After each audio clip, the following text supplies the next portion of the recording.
Zee Marathi वाहिनीवरील पारू या मालिकेच्या सध्याच्या ट्रॅकने प्रेक्षकांचं विशेष लक्ष वेधून घेतलंय। मालिकेत सध्या पारू आणि आदित्य यांच्या जवळीक वाढताना दिसते। त्याच दरम्यान आदित्यला त्याचा ड्रीम प्रोजेक्ट करण्याची संधी अहिल्यादेवी नाकारताना दिसते। दरम्यान झी मराठी वाहिनीने मालिकेचा एक नवीन प्रोमो शेअर केलाय, ज्यामध्ये एक रंजक वळण आल्याचं पाहायला मिळतंय। प्रोमो मध्ये एका बाजूला आदित्य आणि पारूचे गोड क्षण दाखवलेत। पारू आदित्यला टिफिन मध्ये गुलाबाचं फूल आणि एक चिठ्ठी पाठवते। ते पाहून आदित्य खूपच खुश होतो। यानंतर पुढे मालिकेत श्रीकांत आणि अहिल्यादेवी बोलताना दिसतात। श्रीकांत म्हणतो, तुझ्यामुळे आदित्य आणि पारूच्या नात्यात दुरावा येणार आहे। यावर अहिल्यादेवी प्रत्युत्तर देते, चुकतोयस तू श्रीकांत। उलट आता जेव्हा त्यांच्या आयुष्यात संकट येईल तेव्हा एकत्र कसं लढायचं हे त्यांना शिकायला मिळालंय। यापुढे ते नक्कीच एकमेकांची साथ देतील आणि कोणत्याही संकटाला न खचता सामोरं जातील। यानंतर श्रीकांत विचारतो, म्हणजे तू आदित्य पारूचं नातं स्वीकारलंयस अहिल्या? तू त्यांना माफ केलंयस का?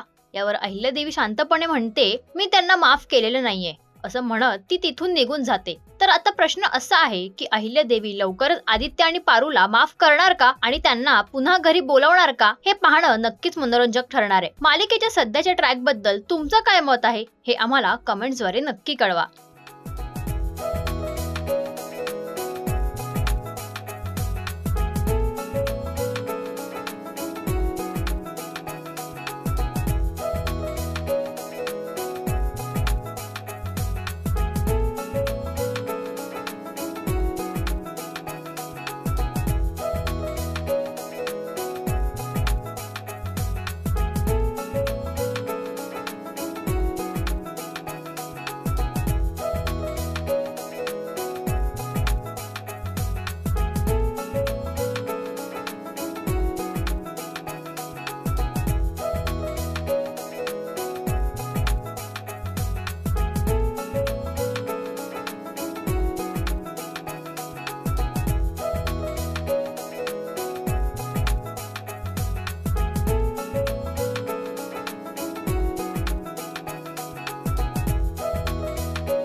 मराठी मनोरंजन सृष्टीमधील मालिका, चित्रपट, नाटक तसेच कलाकारांबद्दलच्या नवीन अपडेट्स जाणून घेण्यासाठी नक्की सबस्क्राईब करा इट्स मज्जा मराठी या आपल्या नवीन YouTube चॅनलला।